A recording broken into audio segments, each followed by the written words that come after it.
There is a saint trinity of things that Ukraine is awaiting the most: weaponry to win the war, investments to recover after, and an international trial for perpetrators of the war crimes.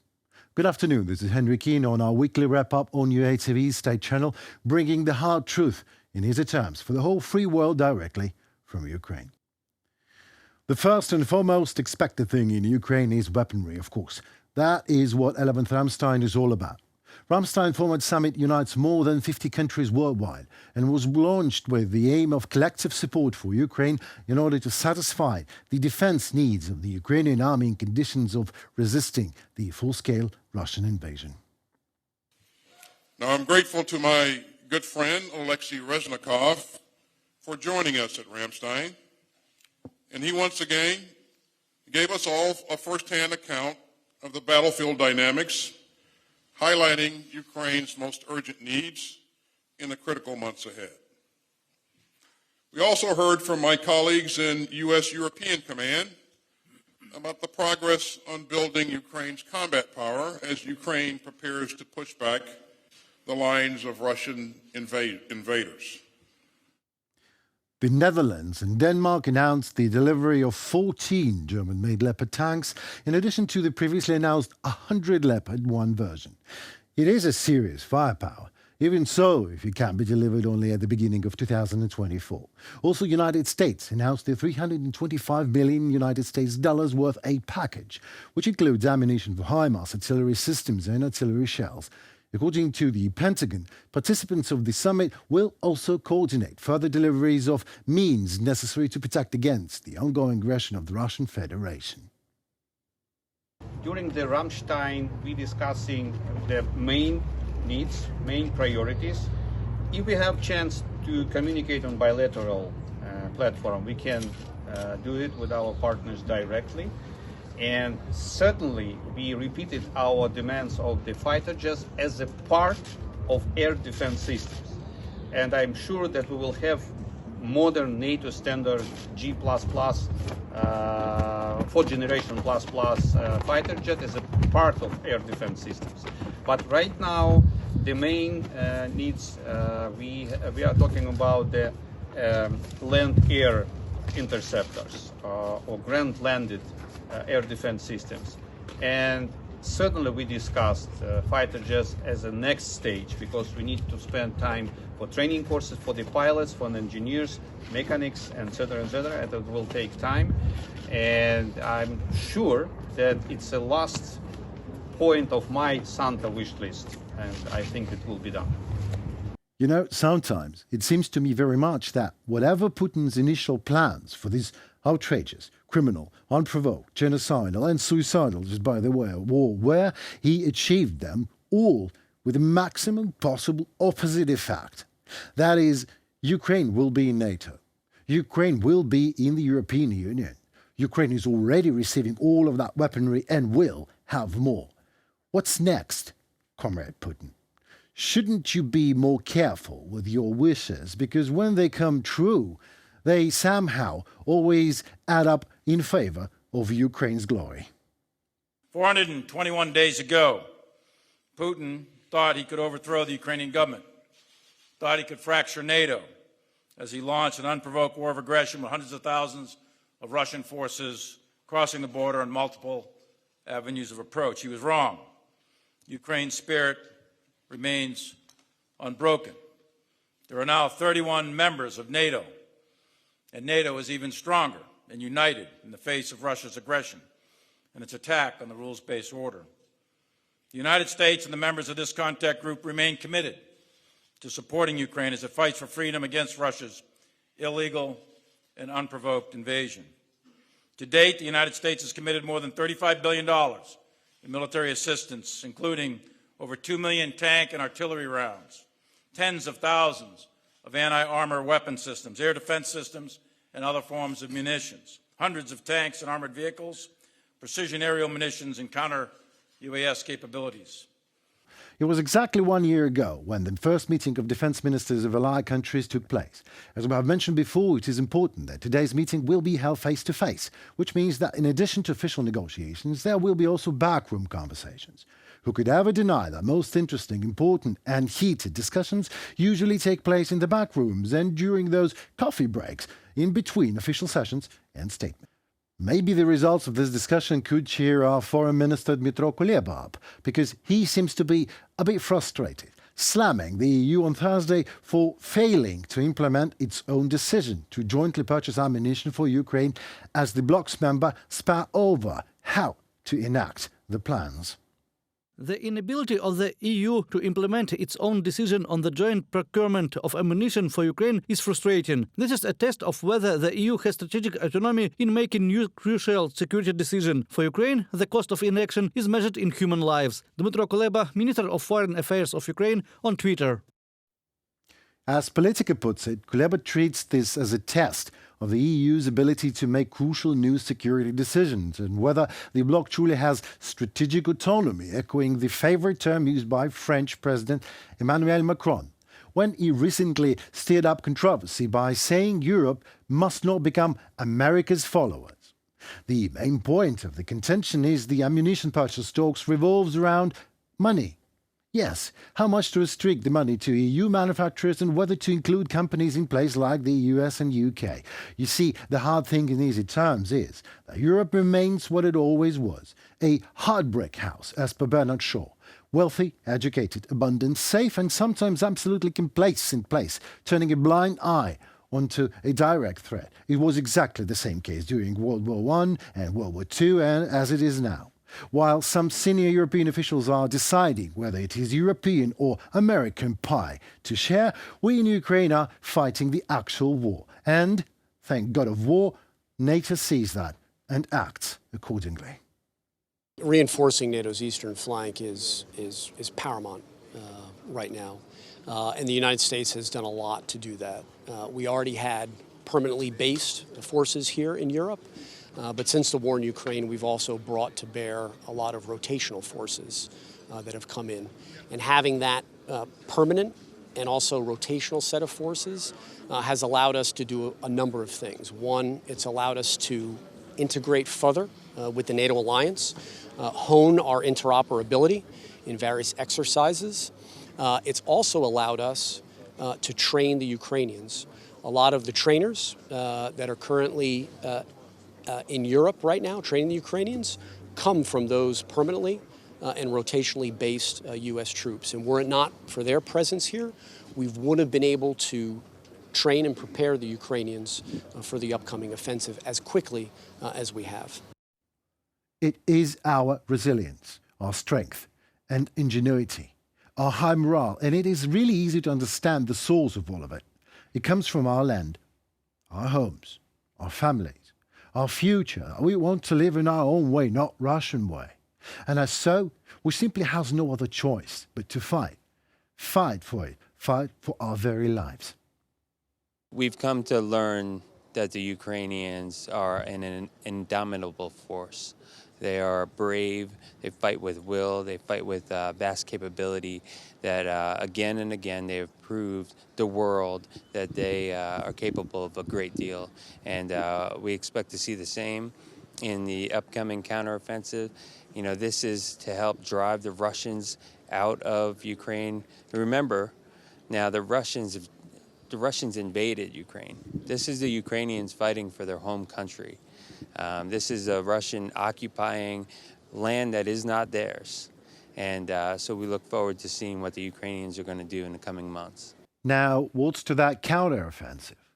I'll leak you the secret intel, okay. It is already happening, folks, you see, since the first day of this war. Even when we were disoriented, when Russian troops came that close to Kyiv. All about this war is one giant global counteroffensive of the whole civilized world against everything outdated, aggressive, ruthless and barbaric, which is Russia. This is why the world will win, simply because future always wins over the past, and what was ruined will be rebuilt. Every dollar, Every volunteer of the world spends in favor of Ukraine is not in vain. It is not lost, and it is not forgotten, and it is not a sacrifice. It is an investment. The second sacrosanct thing of the same trinity of this war we are waiting in Ukraine for most, the investment that will be spent on recovery. To make sure this is happening, the President of Ukraine, Volodymyr Zelenskyy, and NATO Secretary General Jens Stoltenberg took part in the International Summit of Cities and Regions, which took place in April 1920 in Kyiv and the initiative of the head of the state. The event aims to expand the horizons of cooperation of the Congress of Local and Regional Authorities under the President with representatives of local communities around the world and involve them in supporting Ukraine. In total, more than 230 foreign delegates from 40 countries took part in the International Summit of Cities and Regions live and online. What does it mean translated to easy terms? Let's ask someone who should know things as per his direct duty. With this summit, we are opening a new level of interaction on the Congress side. This is interaction between our communities, the communities of Ukraine and the communities of other respectable states, the states of our partners, which we highly appreciate. Those who, like all Ukrainians, value the most important thing, value freedom and important, effective local self-government. Prime Minister Denis Shmyhal noted that almost 60 countries around the world helped the settlements of Ukraine in rebuilding the infrastructure damaged by Russian attacks. According to him, more than 300 territorial communities have concluded 1,500 partnership agreements with municipalities all over the country. Jens Stoltenberg emphasized that Ukraine has powerful friends, including NATO. When you need something, we will be there, he assured.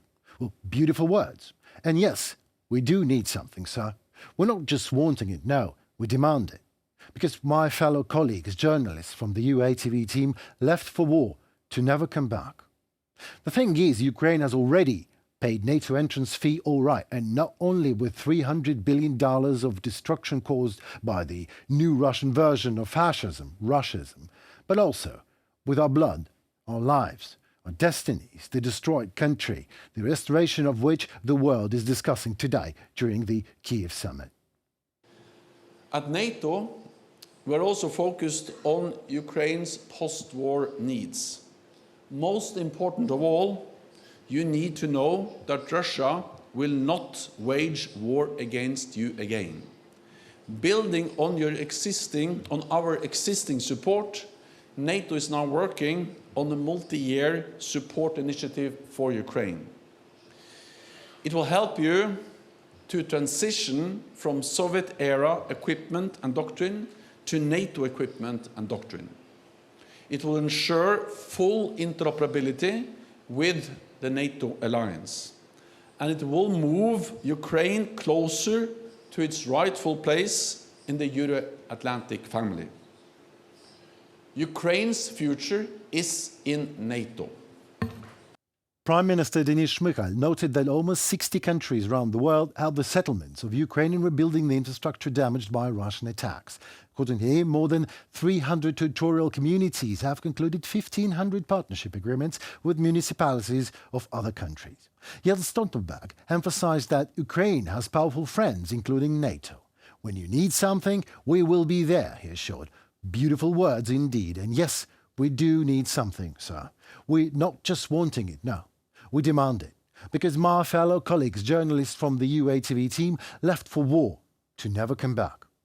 The thing is, Ukraine has already paid NATO entrance fee all right, not only with $300 billion of destruction caused by the new Russian version of fascism, Russism, but also with our blood, with our lives, our destinies, the destroyed country, the restoration of which the world is discussing during the Kyiv summit.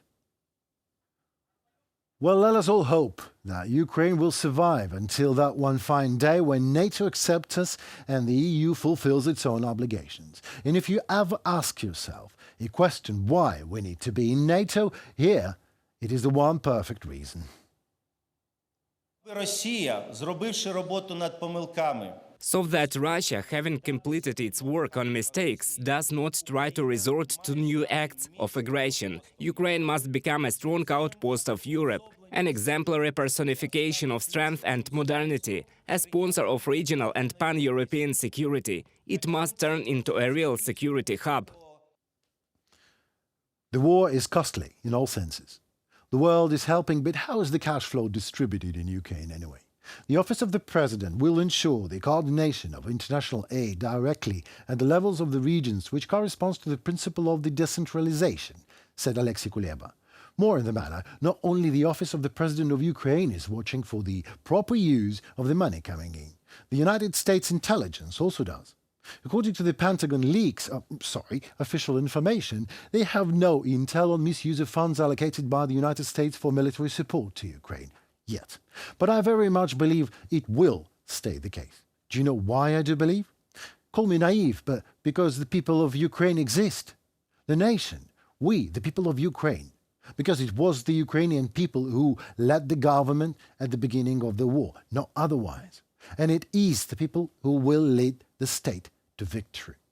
One thing is required from the government, to remember that it serves the people, not vice versa as in Russia. The institution of the statehood, as such, is undergoing revolutionary changes in Ukraine these days, turning from the Russian-Soviet paradigm where every citizen a priori owes the state to a normal society where the state is an instrument, a tool for ensuring the welfare of a citizen, nothing more. Government of the country should be rather a cash cow than a sacred one. The state should not carry any holiness in itself. Human rights, life and health of a citizen, this is what's sacred. And patriotism in peacetime means only two simple things: not committing crime and paying the taxes. In wartime, of course, it is a duty of a citizen to defend the country. And the people of Ukraine fulfill their obligations in full and beyond. And the government, experiencing a global internal reorganization, is forced to comply with the will of the Ukrainian people. Now this is democracy.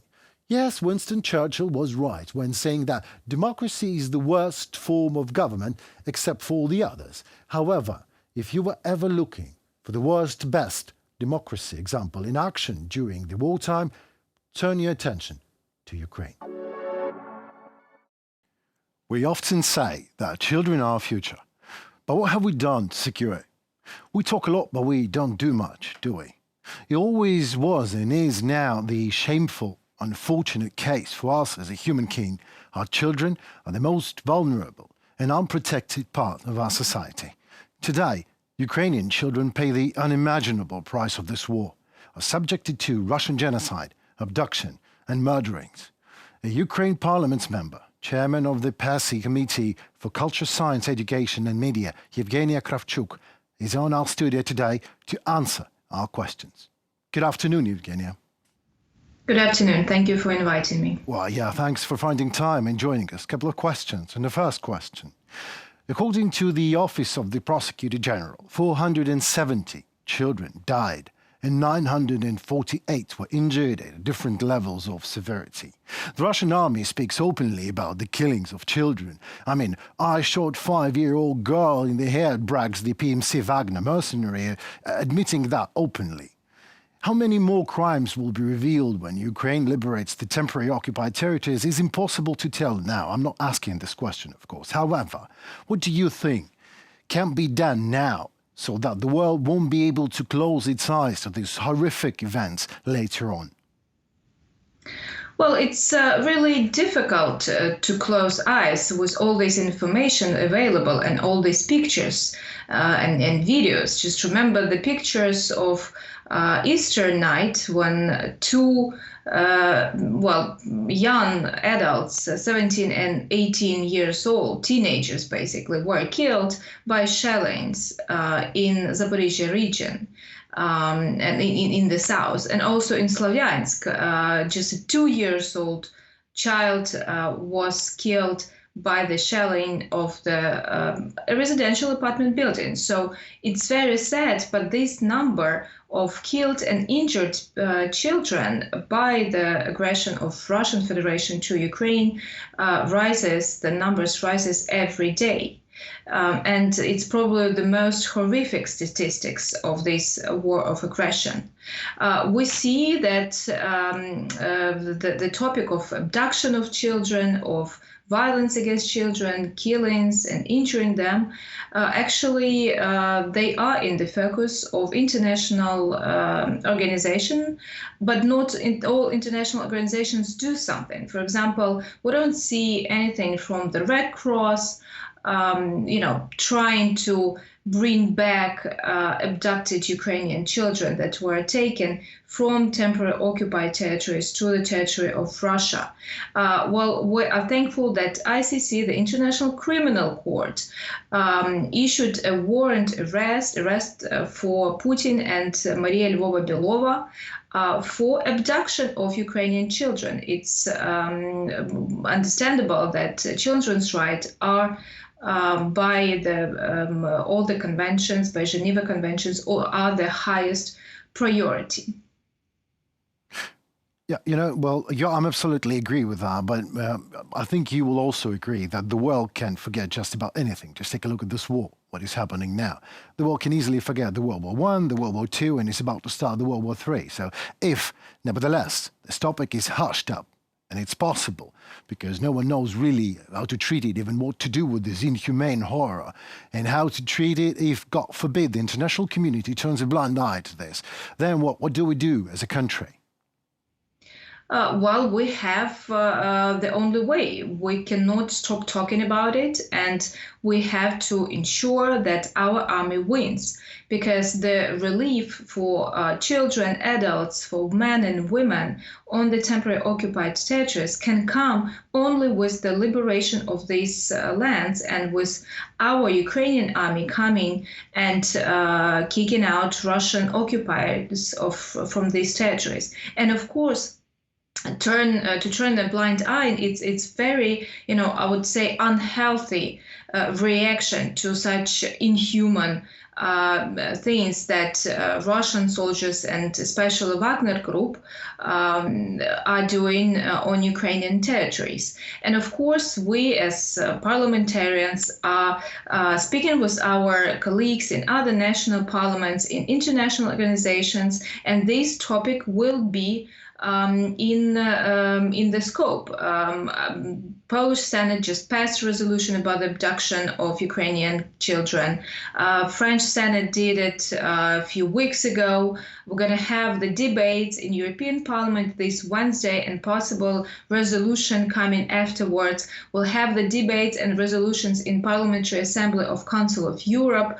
It will happen during the April part session next week with the participation of the First Lady online, addressing the delegates from all 46 member states of Council of Europe. Right, thank you very much for your great efforts. Another question. Do you personally, as a professional and as a person, think that juvenile tribunal is a separate entity within the special tribunal judiciary body is needed? Do you see this as a viable strategy? Well, first of all, I'd like to explain what is for the special tribunal, because the special tribunal is only for one crime. It's crime of aggression. It's the mother crime of all other crimes. Now the Prosecutor General has counted more than 70,000 of them, but all of them became possible because military and political leadership of Russian Federation decided to invade another independent state. And for this, tribunal is needed because ICC cannot deal with crime of aggression. It's not in its jurisdiction. So juvenile tribunal cannot be part of it because it's for Putin and for generals and the highest level of political leadership. But as I mentioned, ICC is dealing with these crimes and quite effectively because of this warrant arrest that we saw that was issued in The Hague in March 17th. Now it's very important to ensure that all of the countries that signed signed the Rome Statute. It's 134. They publicly speak up and say that, yes, we will arrest Putin or Lvova Belova if they come to our territory. It's very important because we need to make sure that there will be a punishment for the crimes. It cannot go unpunished. So I'm pretty sure that ICC will do a good job continuing with all of the crimes, especially against kids. Right, yeah, I agree with you. The inevitability of the punishment is more important than the punishment itself. So it must not be maybe that severe, but the symbolic action should be taken. And symbolic action, of course, is to call things, well, yeah, that Putin is the international criminal and thug and the murderer of children. And amongst the crimes of Russia are the abduction of children, deportation, selection for false medical reasons under the guise of being sent to a camp, you name it, all signs of genocide. Why, in your professional opinion, so carefully and so, just by the way, unsuccessfully and ridiculously, Russia is trying to hide all the details? I'll clear out the fog.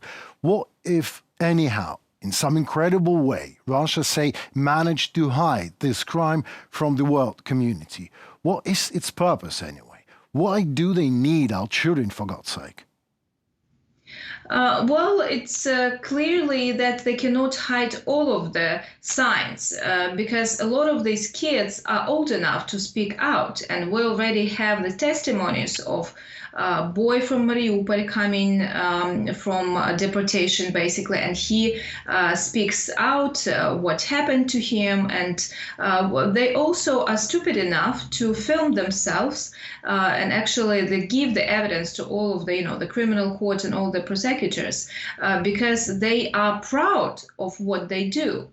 So they say that these are kids from Mariupol. We brought them to Moscow, and they also I saw the video of some representatives of the educational bodies saying, "Oh, these for kids from Ukraine, they still remember Ukrainian, but it's not a problem. We will reteach them."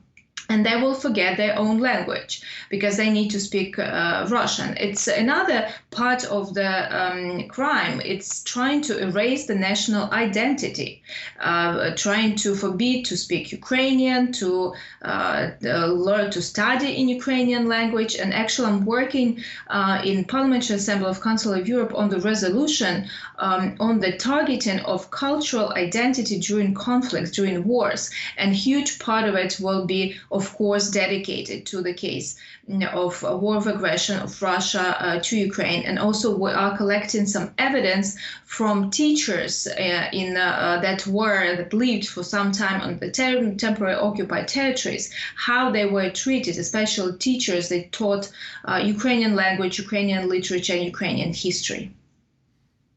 It's great to hear that we will have the evidential base, the irrefutable evidential base, and maybe some international social actions are also needed. But Russian genocide against children in the international arena, reaction, punishment, consequences, is the matter voiced enough already and properly? Do we do enough? What is Ukraine doing is almost clear. You already answered that question. And tell us, please, more, who supports us in this matter? Well, if I would stop a bit on the special tribunal for crime of aggression and for tribunal for political military leadership. Already we have 34 countries on board in the core group.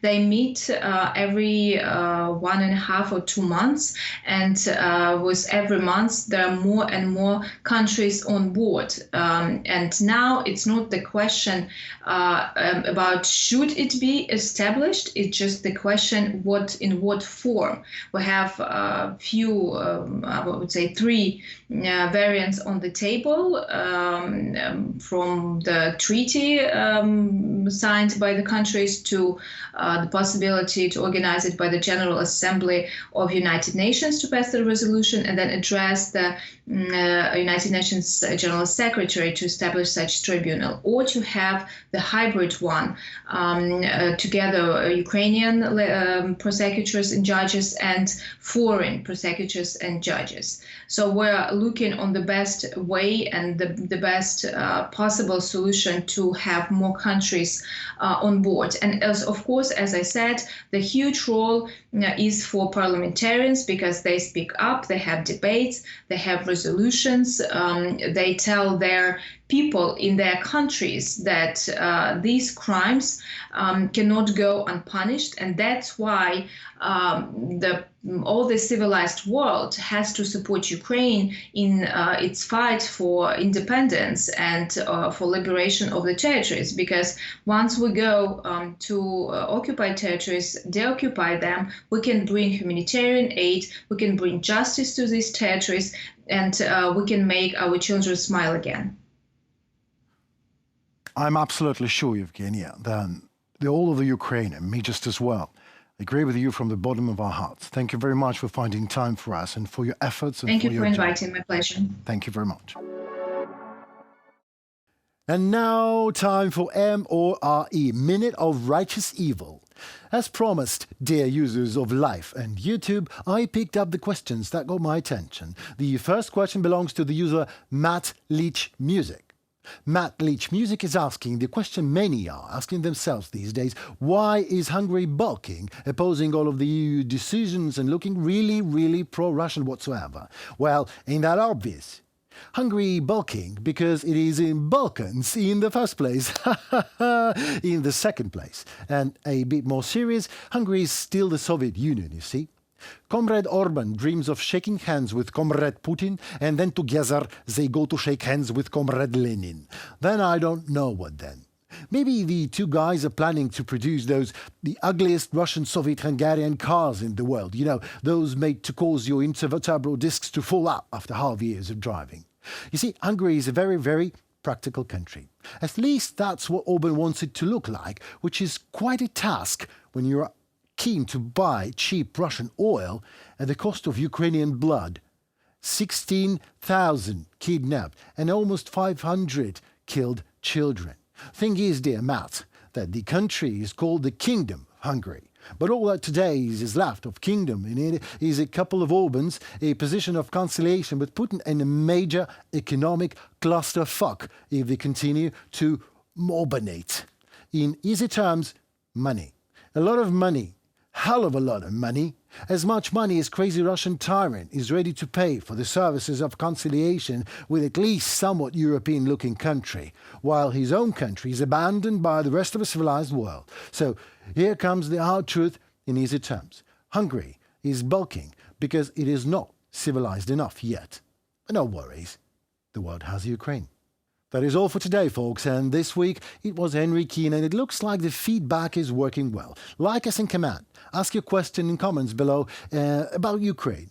If you want to know something to someone who is Ukrainian, ask UATV state channel, doing our best in breaking hard things into easy terms for the whole free world directly from Ukraine. Stay safe and tune for more tomorrow, which is already next week, during which my dear colleague Paul Stelmach will take a good care of all of you. Goodbye. See you soon.